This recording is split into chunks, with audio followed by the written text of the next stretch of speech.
nga omugenzi Honorable Segirinya Muhammad we yakikola ne Nalukoola Elias bwasazeewo okubeera nga akikola. Elias Nalukoola aguddewo eddwaliro eri abantu b'e Kawempe. Ab'e Kawempe nno muli ba mukisa. Omugenzi Segirinya ali abazimbira eddwaliro, musajja watu mu kulwala awo eddwaliro ebintu byonna ne bigenda nga bisebengera ne biggwawo. Kati ate ne Elias however much muni atacyakiika mu parliament baasazaamu abatunuulidde ndowooza kuddamu kulonda buto oluvannyuma lw'okukakasibwa mbu okusinziira ku kkooti nti akalulu kabbibwa ak'e Kawempe. Musajja wattu katono kaalina asazeewo okubeera nga eddwaliro ly'e Kawempe alizimba. Era bw'atyo Bobi Wine yabaddewo okubeera nga alikommissioninga oba okuliggulawo officially litandika okubeera nga likola. Abantu b'e Kawempe awo eŋŋambira nti muli ba mukisa. Yes, omugenzi Segirinya, Honorable Segirinya yabayisa bulungi n'abakolera bye yasobola okubeera nga abakolera. Elias aje yakakomawo okuva e Mecca naye abakoze bulungi oluvannyuma lw'okubeera nti tannabeera nga amalayo na mwezi ndowooza omusaala yakafunaako gwa mwezi gumu oba ebiri ne bamugjayo naye asobodde okubeera nga abazimbira eddwaliro era bwe lityo ligenda tandika okubeera nga lifunctioninga.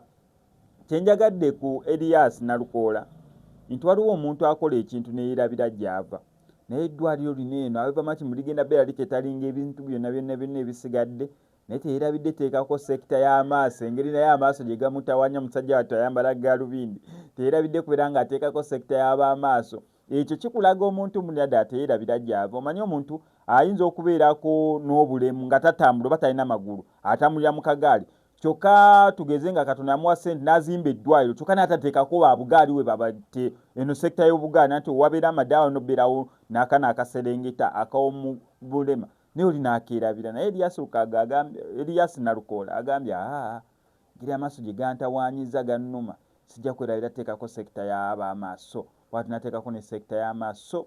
That means abeera abakoledde ddala bulungi nnyo. Katulindeko bulinzi kalulu akagenda okuddako. Elias Nalukoola tokabba nga kootu yagamba mbu ak'e Kawempe wakabba. Bannange waliwo statement gy'oyogera naawe kennyini noweesikamu oti n'ogamba omuntu ng'agamba Elias Nalukoola yabba akalulu noweesikamu oti n'ogamba Elias Nalukoola nga mubbi atandika ate okubba omusajja oyo nga mubbi kubanga ebintu byalingako ku TV twabiraba.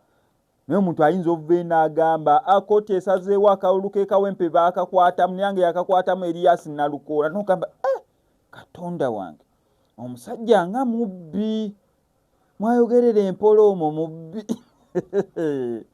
Uganda oseka wookaaba. Kankusawo subscribinga nuko SMX Media tujja kubeera nga omisinga updates naddala nga zino.